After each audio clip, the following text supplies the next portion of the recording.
In this video, I will go over the extremely rare Mercedes R63 AMG, showing this enthusiast-owned example with just 16,000 kilometers or about 10,000 miles.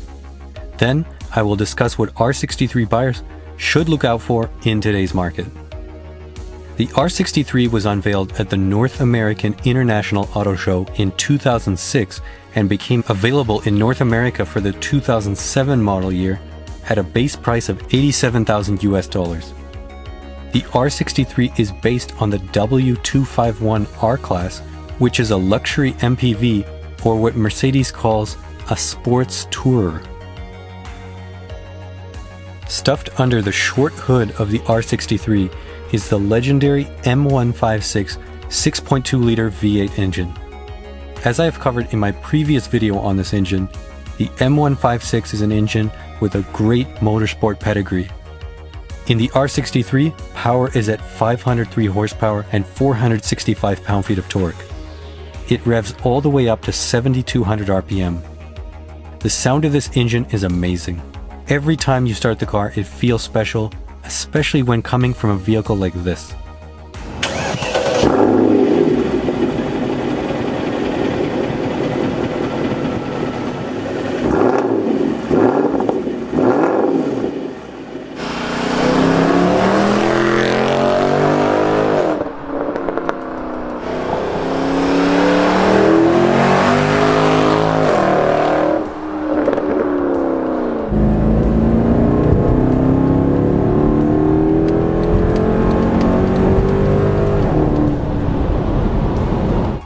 Power is sent through a 7G-tronic automatic transmission and hits the road through a 4-matic all-wheel drive system with a rear bias.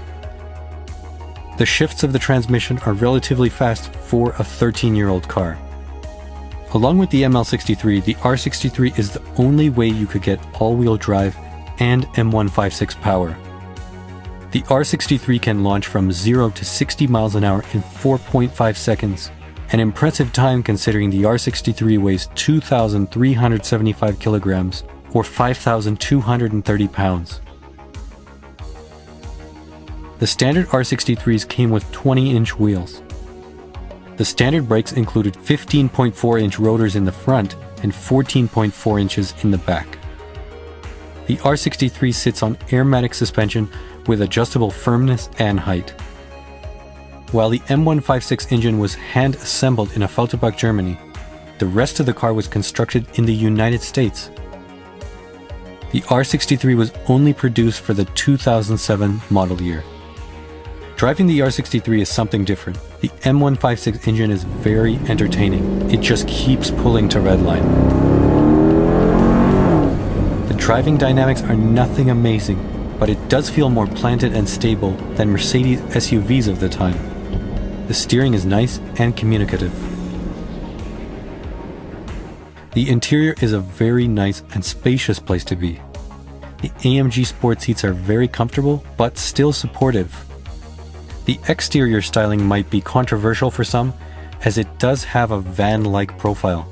But I have actually grown to quite like this car. It looks good on these 21-inch wheels, and I think the rear of the R63 looks particularly good. The AMG bodywork looks aggressive with the quad exhaust outlets. The front of the car is short, but with the hood open and the M156 stuffed in there, I think it's a cool package. Standard features on North American cars include a rear view camera, Parktronic, panoramic roof, and so on. When it comes to options on the R63, you could get the premium package with keyless go and Distronic. The lighting package with active bi-xenons was also optional.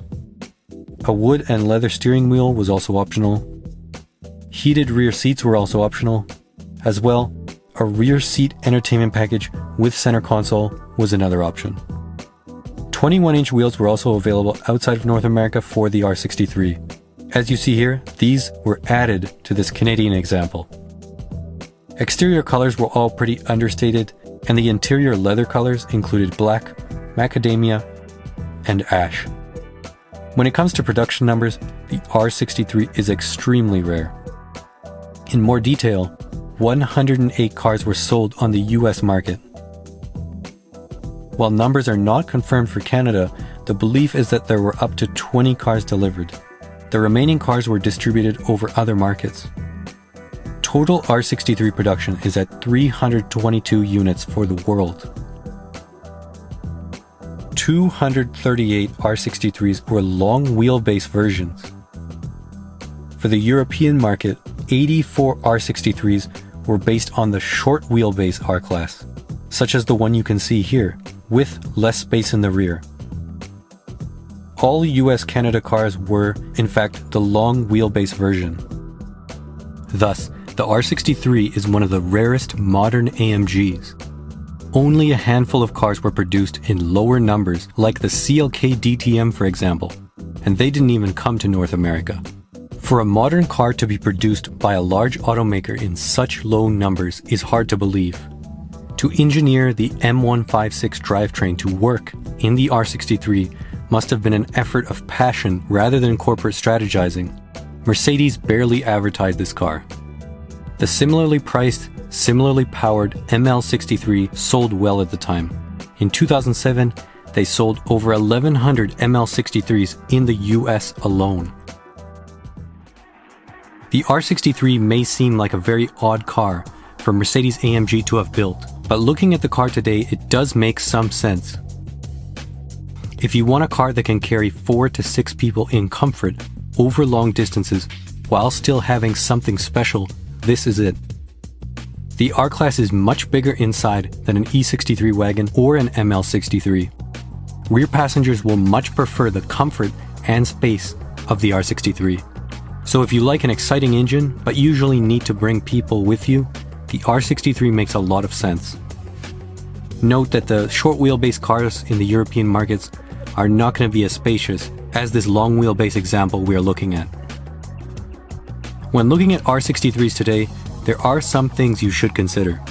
Starting with the M156 engine, it is a race-bred design, but it does have some issues with its head bolts, cam adjusters, and camshaft wear. I went into more detail on these issues in a previous video I did on this engine, and you can find a link to that video in the description. Next, the air suspension struts can also leak on the R63, so keep that in mind. The transmission on this car is strong, as long as it's serviced regularly, about every 40,000 miles. Overall, these are reliable cars if taken care of.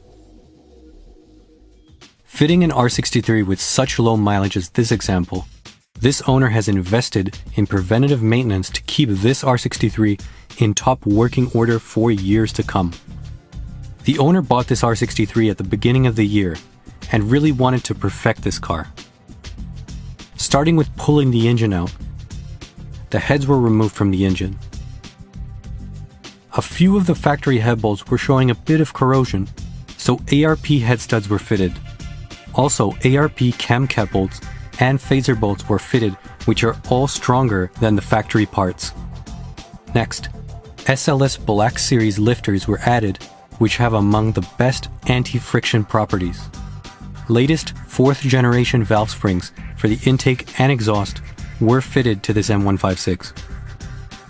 While everything was out, the engine had a full service of gaskets, engine mounts, spark plugs, and all fluids, as well as transmission and differential fluids. Then, Euro spec airboxes were added to the engine, and this car also had the exhaust resonator deleted. Once the car was assembled, the owner added a custom steering wheel with C63 paddles retrofitted. Additionally, Brembo GT brakes with 15.9-inch front rotors and 15-inch rear rotors were fitted, along with upgraded red calipers. Next, factory R63 21x9 Euro wheels were also fitted with 10mm spacers all around to complete this OEM Plus R63. It's great to see an R63 getting this much invested into it because I think it is a truly special car. You can read this owner's thread on MB World. I'll leave a link to that in the description. Now, when looking at the market for R63s, they have certainly gained a cult status as cars for dedicated enthusiasts. Prices on the low end are around $20,000 for cars with high mileage and/or accident damage. Prices rise to about $40,000 or more for cars with lower mileage around 60,000 miles. While low mileage examples haven't popped up for sale very often, it's likely that their values will continue to be strong. So that's the R63, and I think it's destined to become a modern classic because of how unique it is and, of course, its low production numbers. Thanks for watching, and if you want to support the channel, take a look at my store, link is in the description. If you want to see more AMG content, subscribe and tap the bell for more videos like this.